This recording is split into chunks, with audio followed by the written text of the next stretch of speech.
Last week we had 2 films released that were based on popular properties. This week we have films that were based on nothing. How original! Actually, original. They were.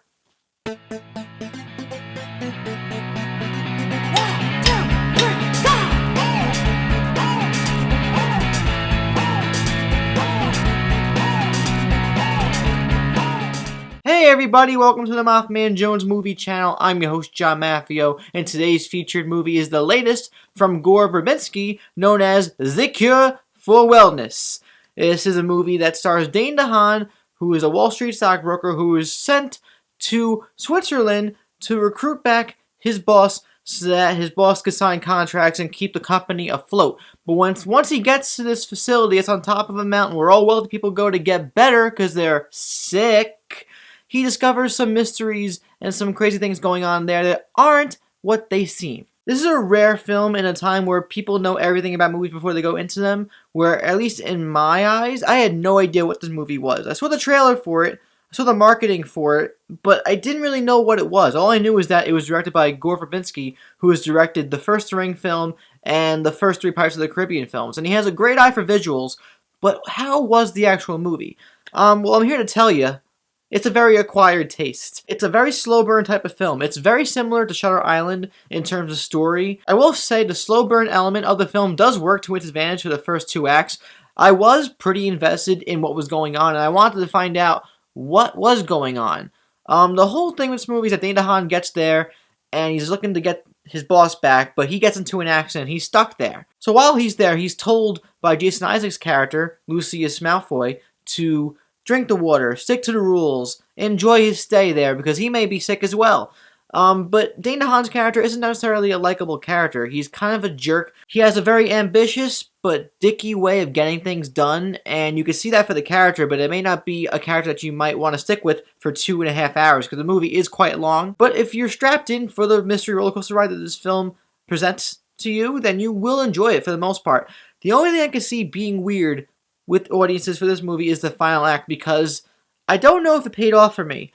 I really admire the film for where it went in the 3rd act, but I don't know if it'll pay off for everybody. It was a fulfilling ending, but also an unfulfilling ending. Fulfilling in the sense that the film went in a direction I had not expected at all, but also the direction the film went in wasn't necessarily a direction that I enjoyed. The film, its slow tension, and its build up to the ending were creepy. Atmosphere was incredible, but I don't know if I really liked how the film resolved. And I'm also confused by a lot of things because there seem to be a few plot holes. Gore Verbinski knows how to direct a film. The film looks incredible from beginning to end. You can't say that it isn't visually spectacular. The dude has a keen eye for film, and he knows how to make a movie look awesome. But he's also pretty imaginative, and even though he does take inspiration from other movies that have come out in the past, this movie is its own thing. And you can't take that away from Gore because this is his film. The problems that lie within this film, though, are within its story elements and the way that certain story elements are resolved. It's a film I would like to further explore in the future just to see if I pick up on things I didn't pick up on the first time. But overall, it wasn't very satisfying of an experience to watch the movie from beginning to end. But I did enjoy the ride getting there for the most part, even though it does get a little unsatisfying with its ending. The Cure for Wellness is visually dope. It's got good performances, a nice thriller mystery vibe that may or may not pay off depending on how you look at the film. Opinions, especially in the realm of film, are within the minds of the beholder. So you may enjoy how this movie resolves. You may not enjoy how the movie resolves, but the film is a very competently made movie, and I had to admire it for its ambitious direction. And I'm going to give it a 2.5 out of 5 stars. It's a Sam Worthington Applebee's meal. I say check it out, especially if you're a fan of film, because this is original filmmaking and we don't get much of it these days, so support original filmmaking.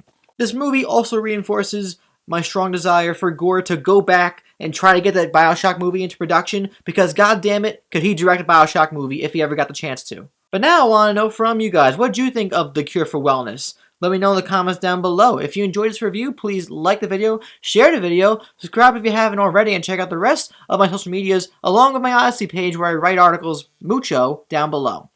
I'm John Maffio, aka MaffmanJones, and I'll see you guys next time.